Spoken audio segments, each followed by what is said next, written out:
পৃথিবীতে কত কিছু আছে, কত কিছু আমরা দেখি শুনি। তো আল্লাহ তাআলার কাছে সবচেয়ে দামি, মহামূল্যবান এবং সবচেয়ে প্রিয় জিনিসটা কি ভাই? সবচেয়ে দামি জিনিস হচ্ছে আল্লাহ সুবহানাহু ওয়া তাআলার মনোনীত, নির্বাচিত ধর্ম, দিন।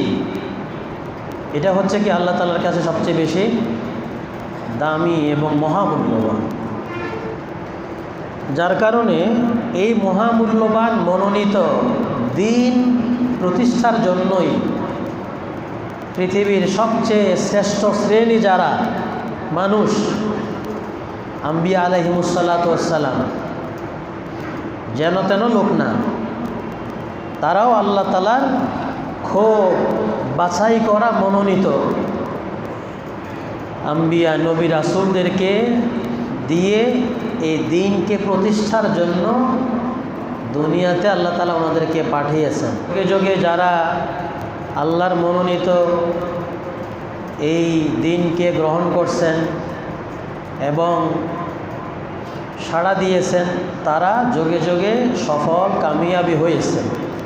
আজও পর্যন্ত, সামনে যারা আসবে কিয়ামত পর্যন্ত, যতদিন আল্লাহর মনোনীত এই দিন থাকবে, ততদিন যারাই যেই শ্রেণীর এই দিনকে নিয়ে চলবে এবং দিন নিয়ে মরবে, তারাই আল্লাহ তাআলার কাছে সবচেয়ে বেশি দামি হবে। এই দিনের বাহিরে গিয়ে যে যত বড় ক্ষমতাধর হোক, সম্পদশালী হোক, বড় কিছু হোক, পুরা বিশ্বের মালিক হোক, আল্লাহ তাআলার কাছে সামান্য পরিমাণ মূল্য, দাম তার নাই।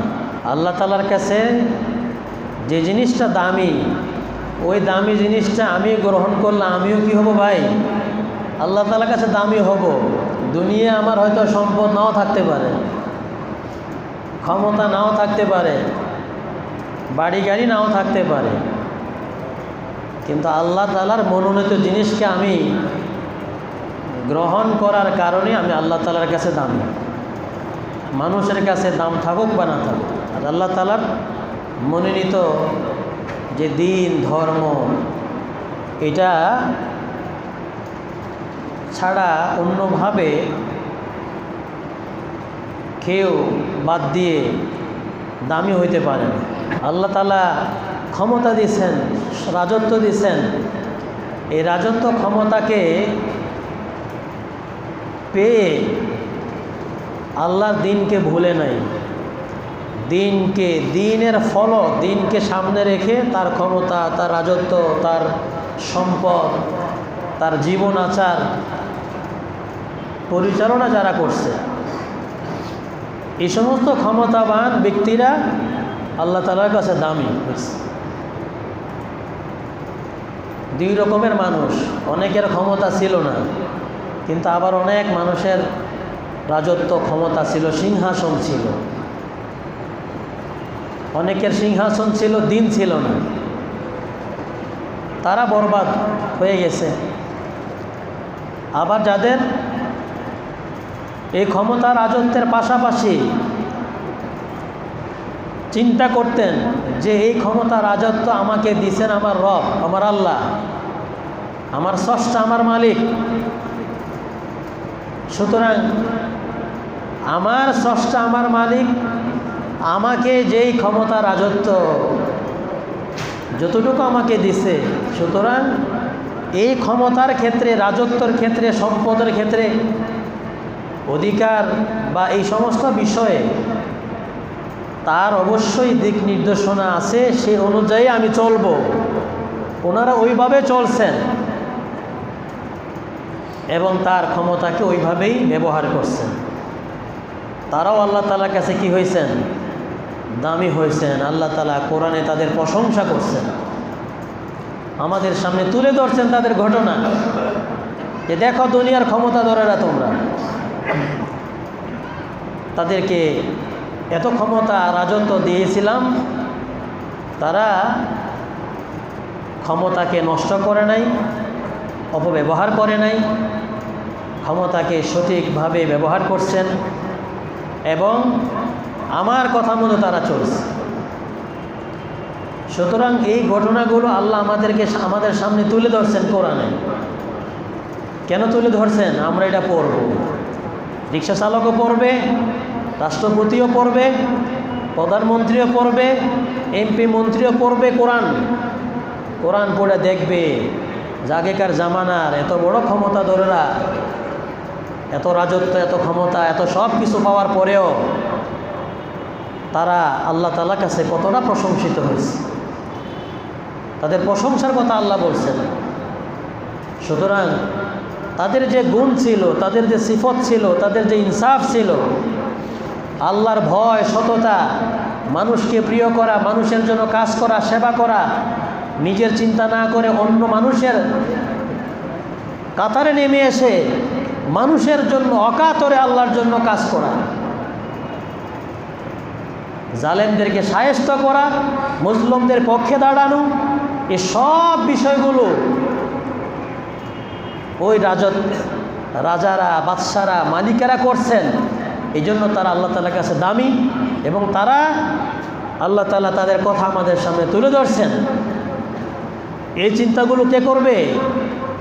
এরকমভাবে আমাদের যারা দেশের প্রতিনিধি, যারা দেশকে অভিভাবকত্ব করে, তারাও এটা পড়বে। কোরআন তো শুধু রিক্সা চালকের জন্য নাকি ভাই? গরিব মানুষের জন্য, আবাসিক এলাকার মানুষের জন্য আল্লাহ তাআলা কোরআনটাকে এত সুন্দর, এত মর্যাদাপূর্ণ করছেন। সব শ্রেণীর, সব ধর্মের, সব রকমের মানুষের জন্য এখানে পাথেও আছে, হেদায়েত আছে। যে যেই লেভেলের তার জন্য এখানে হেদায়েত আছে। সেটা জানবে, পড়বে, তো তার হেদায়েত সে পাবে।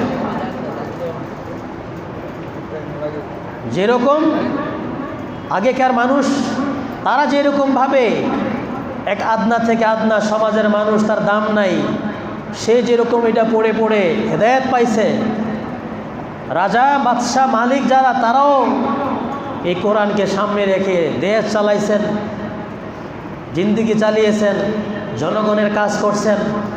ওই জামানা যেমন হয়েছে এই জামানাও ঠিক এরকম হবে নাকি? কোরআনের ক্ষমতা কমে গেছে বা কোরআন এখন এই জমানায় অকার্যকর? কোরআন কিয়ামত পর্যন্ত থাকবে। যতদিন ইসলাম থাকে কোরআন থাকবে। কোরআনের এই ফল, কোরআন প্রভাব সৃষ্টি করে, এই নূর, আলো, হেদায়েত ততদিন থাকবে। প্রিয় ভাইয়েরা, কিন্তু সমস্যা এখানে যে আমরা সাধারণ মানুষ যেরকম পড়ে না কোরআন, আবার আমাদের যারা অভিভাবকত্ব করে তারাও পড়ে না এটা। তারা পড়লে তো চিন্তা করতো, আরে আমার আল্লাহ আমাদেরকে কি বলছেন, এই রাজাদের ঘটনাগুলো এখানে বলছেন, শাসকদের কথাগুলো এখানে বলছেন। প্রিয় ভাইয়েরা, দিন ছাড়া এই ভূখণ্ড, গোটা পৃথিবীতে আমরা যা দেখি, আল্লাহ তাআলার কাছে এটার কোনো দাম নাই, মূল্য নেই। এই জন্য মুহাম্মদুর রাসূলুল্লাহ সাল্লাল্লাহু আলাইহি ওয়াসাল্লাম বলছেন যে লাউ কানাতিদ দুনিয়া তা'দিলু ইনদাল্লাহি জানাহা বাউদাতিন, গোটা পৃথিবীটা যদি আল্লাহ তাআলার কাছে একটা মশার পাখার সমপরিমাণ দাম হইত, মশার পাখার সমপরিমাণ দাম হইত, তাহলে আল্লাহ তাআলা এই পৃথিবীর এক ফোঁটা পানি কোনো কাফেরকে আল্লাহ তাআলা পান করাইতেন না। রাসূলুল্লাহ সাল্লাল্লাহু আলাইহি ওয়াসাল্লাম সুনানে তিরমিজির হাদিস, নির্ভরযোগ্য হাদিস সাল্লাম বলছেন। তাহলে পৃথিবীটা আল্লাহর কাছে যদি দাম হইতো, তাহলে আল্লাহর কথা যারা মানে না তাদেরকে আল্লাহ তাআলা সামান্য পরিমাণ রিজিক, এমনকি এক ফোঁটা পানিও দিত না। কিন্তু এই পৃথিবীটা আল্লাহ তাআলার কাছে কোনো মর্যাদাপূর্ণ না, খুব দামি কোনো জিনিস না। এই জন্য আল্লাহ এখানে বদকার, নেককার, ফাসেক, কাফের সবাই আল্লাহ সূর্যের আলো দিয়ে রাখছে। নাকি শুধু সূর্যের আলো মুসলমানরা খায়? সারা পৃথিবীর সব মানুষ সূর্যের আলো ভোগ করে, সারা পৃথিবীর সব মানুষ অক্সিজেন ভোগ করতেছে, সারা পৃথিবীর সব রকমের মানুষ, কে মুসলিম কে অমুসলিম, সকলেই পানি বাতাস আলো সব যেগুলো আল্লাহর দেওয়া জিনিস সবাই ভোগ করছে। আল্লাহ তাআলা এখানে কোনো বাধা সৃষ্টি করছেন না, কিন্তু এক জায়গায় সৃষ্টি করবেন, এক জায়গায় বাধা সৃষ্টি করবেন। যে জায়গাটা আল্লাহর কাছে দামি ওই জায়গায় আল্লাহ তাআলা অবশ্যই বাধা সৃষ্টি করবেন। ওই জায়গায় ঢালাওভাবে এই সুযোগগুলো আল্লাহ তাআলা দিবেন না। ওখানে মাপঝুপ হবে, বিচার হবে, হিসাব হবে। তুমি কতটুকু আমার কথা মতো চলে আসছো, তোমাকে আমি এতটুকু দিব। তুমি করো নাই, তোমার এই সুবিধা থেকে তুমি বঞ্চিত থাকবে।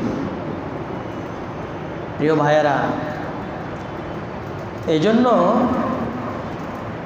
দুনিয়া আমাদের জরুরত প্রয়োজন, আমরা জরুরত প্রয়োজনের জন্য আমাদের এই সমস্ত জিনিস প্রয়োজন, কিন্তু মনে রাখা লাগবে আমরা আমাদের দিন, আল্লাহর মনোনীত যে দিন, এই দিন থেকে যেন আমাদের পদচ্যুত না হয়ে যায়। জীবনে আমি যে পর্যায়ে থাকি, যাই করি, আমার সামনে সব সময় আল্লাহর মনোনীত দিনকে রাখা লাগবে। কোরআনে আল্লাহ সুবহানাহু ওয়া তাআলা অনেক ঘটনা উল্লেখ করছেন। ঘটনাটা আমরা শুনব, পড়ব এবং জীবনকে পরিবর্তন করব, আল্লাহমুখী হব, ভালো মানুষ হব, সমাজের মানুষের উপকার করব, মানুষের কল্যাণকামী হব। এই জন্যই কোরআন। আমাদের সমাজে এই যে কত কিছু ঘটনা ঘটে গেছে, এগুলো আমাদের এখান থেকে অনেক জানা শেখার আছে, অনেক জানা শেখার আছে। মানুষ যখন অন্যায় করে, অপরাধ করে, তার ফল কিছু না কিছু দুনিয়াতে তাকে পাওয়া লাগে। কিছু অন্যায় এমন আছে, আর সে অন্যায়টা ফল দুনিয়াতে শেষ না ভাই, মৃত্যুর পরেও আছে, মৃত্যুর পরেও আছে। আজকে যাদের ক্ষমতা ছিল তাদের ক্ষমতা নাই, যাদের সম্পদ ছিল কাজে লাগছে না, বন্ধু বান্ধব এত সব চ্যানেলের মানুষগুলা কাজে লাগছে না। এগুলো আমাদের শিখার। কে কোন দল করেন, কি করি ভাই, এটা জিনিস না। আমাকে আপনাকে বিবেক দিয়েছেন, বিবেক দিয়ে চিন্তা করা লাগবে আমার নেতা এটা ভালো করছে কিনা, মন্দ করছে কিনা। আল্লাহর ওয়াস্তে আপনার নেতা অন্যায় করে বলেন না আমার নেতা ভালো আছে। বড় বড় সালাফদের, বড় বড় স্কলারদের কথা আছে, বলছে জেলখানায় বন্দি করা জগৎ বিখ্যাত বড় স্কলার আহমদ ইবনে হাম্বল, ইবনে তাইমিয়া রহিমাহুল্লাহ, ওনারা বলছে হুজুর আমার তো দোষ নাই, আমি তো আমার বাদশাহ, আমার যে বাদশাহ আপনাকে এই জেলখানা দিছে ওই বাদশার আমি সেলাইয়ের কাজ করি, বড় কোনো পদের চাকরি করি না, শুধু তার ঘরে এই যে কাপড় টাপড় ছিঁড়ে ছিঁড়ে যায় এই কাপড়গুলো আমি সেলাই করি। হুজুর আমি কোনো দোষী হব কি না? আপনি আপনার মতো মানুষ সরকার জেলে বন্দি করে রাখছে। এগুলো যোগে যোগে ছিল, জালেম যারা তারা যোগে যোগে এই সমস্ত আলেমদের উপর অত্যাচার অন্যায় করছে। আমি কি করছি তা আমি জানি, আপনার বলা লাগবে না, আপনার আঙ্গুল দেওয়া দরকার না। আমি কি করছি এটা আমি জানি, আমার আল্লাহ জানে আমি ভালো করছি না মন্দ করছি। পাবলিকের বিচার দরকার নাই। একজন নির্দোষ মানুষ সব ভালো করছে, 99টা ভালো করছি, কিন্তু একটা জুলুম করছে, একটা নির্দোষ মানুষের চোখের পানি জড়াইছে। হইতে পারে এ অন্যায়ের কারণে আল্লাহ আমাকে আপনাকে জাহান্নামে দিবে। এই জন্য ব্যক্তিগত পাপ মহান রব্বুল আলামিন দয়ার মালিক, তিনি মাফ করে দিবেন, দিতে পারেন, কিন্তু আমার আচরণে, আমার অর্ডারে, আমার সহায়তায় আমার প্রোটেকশনে, আমার ক্ষমতায় যদি কোনো মানুষ অন্যায়ভাবে হ্যারাসমেন্ট হয়, এই জায়গাটাই বড় বিপজ্জনক।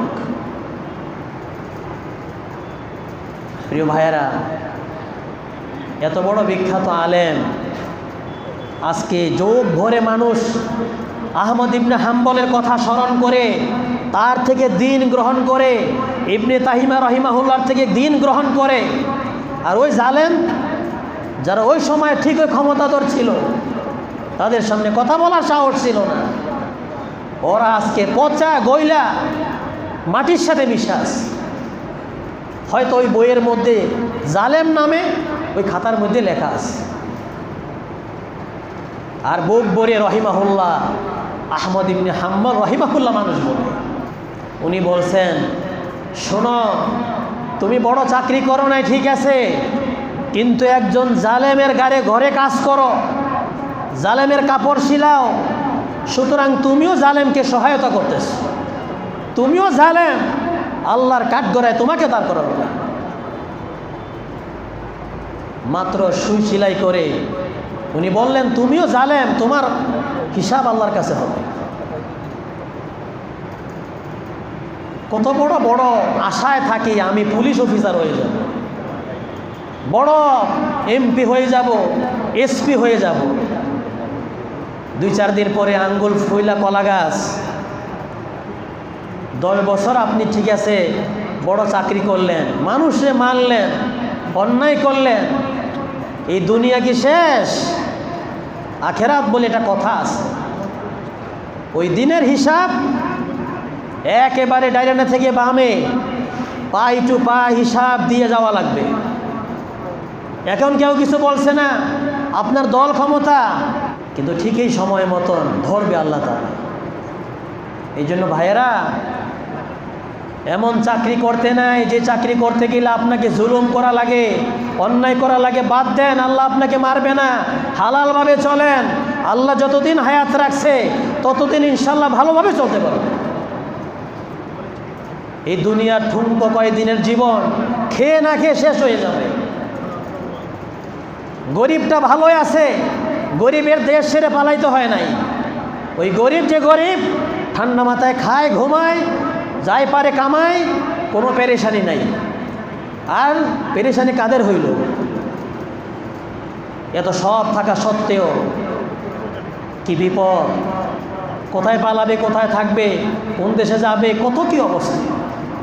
আমি কাউকে তিরস্কার করছি না ভাইয়েরা, শিখানোর জন্য বলছি যে জিন্দেগি আমারও আপনারও সবার, এটা শেষ হবে। প্রেক্ষাপট শুধু পরিবর্তন হয়, কিন্তু আমরা পরিবর্তন হই না ভাই। আমার বড় মায়া লাগে কিছু কিছু দৃশ্য যখন শুনি আর দেখি যে এই কর্মের ফলটা কি। একজন অবসরপ্রাপ্ত বিচারপতির একটা জঙ্গলে শুয়ে থাকার ভিডিও দেখলাম, মানে খুব খারাপ লাগলো বেচারার দিকে অবস্থাটা দেখে। মনে পড়লো সেই দিনের কথা, এই বেচারার নেতৃত্বে এই দেশের 116 জন আলেমের লিস্ট করা হয়েছে, যে এ সমস্ত আলেমরা অপরাধী। বলেন তখন আমার মন থেকে তার প্রতি কি দোয়া আসবে? তারপর আমার মায়া লাগছে যে মানুষের অসহায়ত্ব কোথায় নিয়ে যায়, কে ফয়সালা করছে এটা? আমি আর আপনি না। এই পরিস্থিতির মালিক যিনি, সময়ের মালিক যিনি, ক্ষমতার মালিক যিনি, সব কিছুর মালিক যিনি, তিনি কিভাবে পথ পরিবর্তন করবেন তিনি ভালো জানেন। আমি আপনি যত প্ল্যান করি, এই প্ল্যান কশ্চিনকালে বাস্তবায়িত হবে না, মহান আল্লাহ তাআলার ফয়সালা যদি না হয়। কতদিন টকশোতে কত গরম গরম কথা, কত ব্যক্তি দিনে বাজে মন্তব্য, কত কি, কেন? এটা দরকার তো ছিল না। ভালো মানুষ যদি হয়ে থাকি আমাকে সবাই সম্মান দিবে। আর এখন এত বড় সম্মানিত একটা মানুষ পলাইতেও পারতেছে না, জঙ্গলে গিয়ে তার শোয়া লাগছে। কি রকমের আচরণ, যে মানুষগুলো তার কলারে ধরছে, এটা আমার কাছে খারাপ লাগছে। মুরব্বী মানুষ, বেচারারে সম্মান দেওয়া দরকার ছিল। কিন্তু মানুষের অন্যায় আর কথাবার্তার সীমা লঙ্ঘনটা এমন হয় যে কেমন যেন এগুলো তাদের প্রাপ্য ছিল। সবার কাছে অনুরোধ, ভাই আপনি কি দল করেন সেটা না, আপনি ভালো মুসলিম হন, আপনার দল আপনারা জান্নাতে নেবে না, এটা মনে রাখেন। পারলে জাহান্নামে নিবে যদি ভালো না হয়। দল যদি ভালো না হয়, দলের নেতা যদি ভালো না হয়, তা আপনারা জান্নাতে নিবে, ওই জাহান্নামে নিবে। আর কত নেতার পিছনে চলছি, ছুটছি, হ্যাঁ, পয়সা খাইছি, চা খাইছি, বিস্কুট খাইছি, পদ নিছে, চাকরি নিছে, কত কিছু, এখন কোনো কাজে নাই।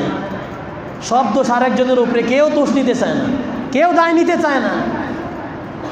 আল্লাহ বলছে, শোনো, ওই দিনের কথা স্মরণ করো। ফাআম্মা মান উতিয়া কিতাবাহু বিশিমালি ফায়াকুলু ইয়া লাইতানি লাম উতা কিতাবিয়া, গলা ফাটায় চিৎকার করে বলবে, হায় যদি আমলনামা আমাকে না দেওয়া হইত। কোথায় গেল আমার ক্ষমতা? আমার ক্ষমতা কোনে কাজে আসলো না, আমার সম্পদ কোন কাজে আসলো না, মৃত্যু যদি আমার শেষ হয়ে যাইত। যদি এমন জীবন গঠন করে যায়, ঠিক এরকমই হবে। কত মানুষ, হাজার হাজার মানুষ নেতার পিছনে যা বলবে, নেতা আপনি বলছেন তাই আমি এটা করছি, আপনি বলছেন তাই করছি। নেতাই বলবে এটা দুনিয়া নেই আখেরাত, এটা দুনিয়ার আমল না, আখেরাতের আমল নামা। সুতরাং তোমার আমলের হিসাব তুমি দাও, আমার পিছনে দৌড়াদৌড়ি করে লাভ নেই। আল্লাহ তাআলা মানুষকে ক্ষমতা দেয়, সম্পদ দেয়। মানুষ এটা তো আল্লাহ তাআলার দেওয়া জিনিস, কিন্তু এগুলোর সঠিক ব্যবহার করা হয় না। কোরআনে সূরা কাহফে যুলকরনাইনের কথা আমরা জানি। যুলকরনাইন কে ছিলেন? অনেক বিস্তর কথা, তবে তিনি একজন আল্লাহ তাআলার প্রিয়, একজন সৎ, ন্যায়পরায়ণ বান্দা এবং শাসক ছিলেন। যুলকারনাইনের কথা আল্লাহ বলছেন, ইন্না মাক্কান্না লাহু ওয়া আতাইনাহু মিন কুল্লি শাইইন সাবাবা, আমি তাকে ক্ষমতা দিছি, আসবাব উপকরণ দিছি। এই ক্ষমতার আসবাব উপকরণ উনি দুর্নীতি করে নাই। আমার দেওয়া ক্ষমতা, আমার দেওয়া আসবাব, এগুলোকে যুলকরনাইন সঠিকভাবে কাজে লাগাইছে। ওনার 3টা সফরের কথা কোরআনে উল্লেখ করা হইল। এক সফর ছিল উনি একেবারে পশ্চিমের একবারে শেষ প্রান্তে চলে গেলেন। এরপরে আর কোনো মানুষজন নাই। সেখানে যাওয়ার পরে দেখলো কিছু মানুষ, এই মানুষগুলা ছিল কাফের। আল্লাহ বললেন, যুলকারনাইনকে অধিকার দিলেন কোরআনের কথা, যে তুমি তাদেরকে শাস্তি দিতে পারো, আবার ভালো আচরণ করতে পারো। তুমি ক্ষমতাধর, তুমি শাসক। তো উনি তাদের পূর্বে কোনো শাস্তি দিলেন না, উনি ভালো আচরণের পথ গ্রহণ করলেন। সবাইকে সুন্দরভাবে বললেন, তোমাদের মধ্যে কেউ যদি অন্যায় করে, জুলুম করে, তারা আমি শাস্তি দেব। আর যদি তারা ঈমান আনে, সৎকর্ম করে, ভালো করে, তাহলে আল্লাহও তাকে প্রতিদান দিবে, আমিও তার জন্য সহজ কাজ করে দেব। ওই যুলকরনাইনের মতন ক্ষমতাধর ব্যক্তি এখন পৃথিবীতে কেউ নাই ভাই। এত বড় ক্ষমতাধর ব্যক্তি ছিলেন। এরপর ওনার আরেকটা সফর ছিল একেবারে পূর্বে, আরেক দিনের আরেকটা সফর। এটা কোন দিকে ছিল কোরআনে উল্লেখ নাই, তবে মুফাসসিরিনে কেরামরা বলেন এটা উত্তর দিকে ছিল। সেখানে যাওয়ার পর কিছু মানুষ তারা বলল যে, হেই রাষ্ট্রপ্রধান, আমাদের একটা সমস্যা, এই পাহাড়ের ওই পাশে ইয়াজুজ আর মাজুজ থাকে। ইয়াজুজ মাজুজ তো চিনেন তো নাকি? ক্ষমতাধর।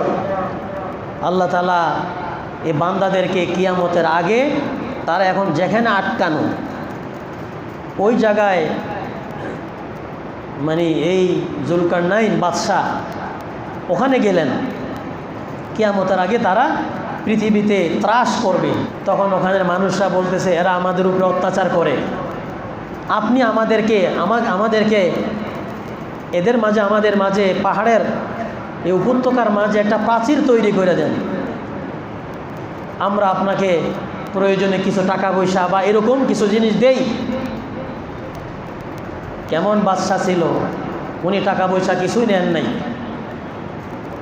উনি বলছেন, তোমরা শুধু আমাকে একটু শক্তি দিয়া কায়িক পরিশ্রম দিয়ে সাহায্য করো, বাকি কাজ আমি করে দিই। জনগণের আশা রাজধানীতে না, একেবারে উত্তর।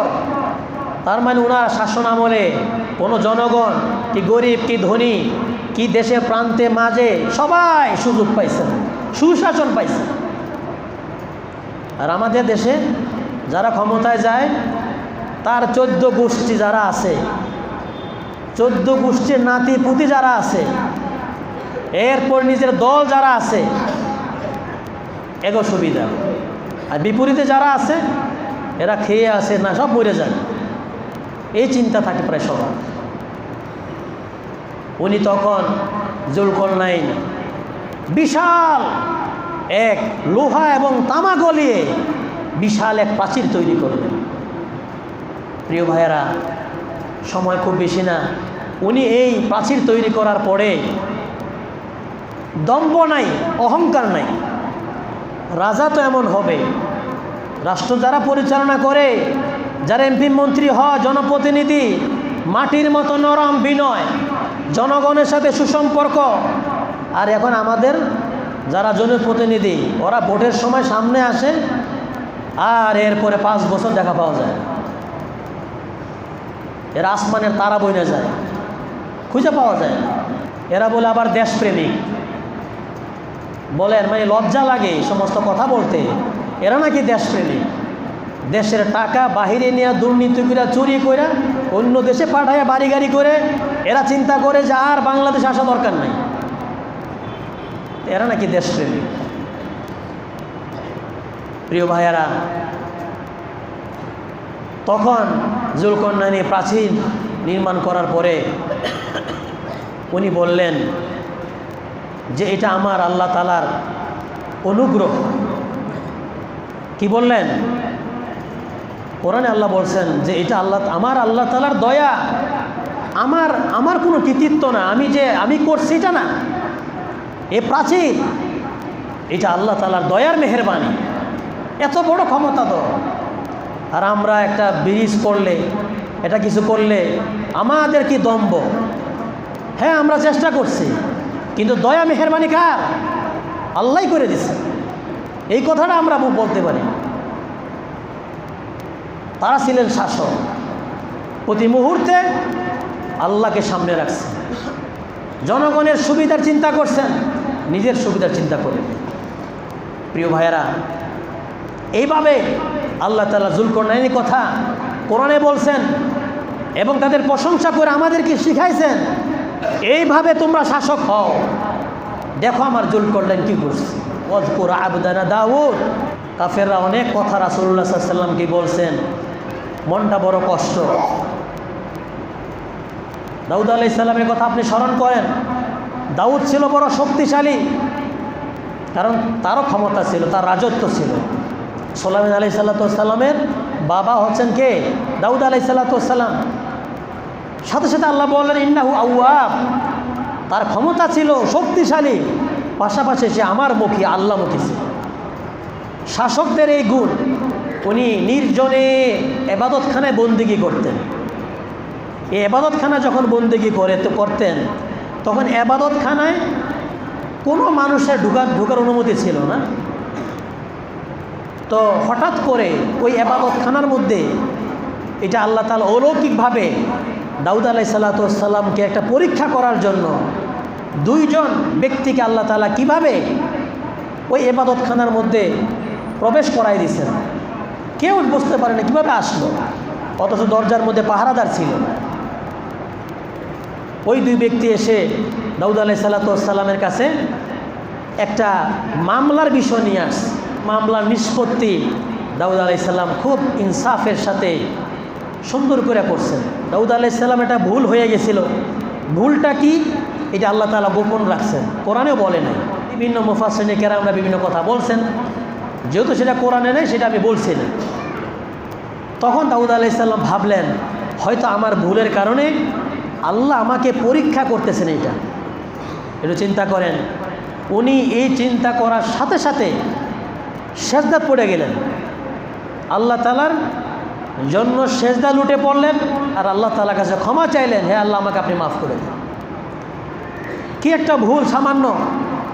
উনি কিন্তু শাসক, রাষ্ট্রপ্রধান, কিন্তু সামান্য ভুল হয়ে গেছে, সাথে সাথে আল্লাহ তাআলার কাছে সেজদাত পড়ে তওবা করতেছে। সর্বশেষ কথা হইল, ভাই আমি আপনি যারা এখানে আছি অনেকে এমপি হইতে পারবেন না, ওই আশা করে লাভ নাই, তাই না? মন্ত্রী হইতে পারবেন না, কিন্তু আপনার জায়গার মধ্যে আপনার দায়িত্ব আছে।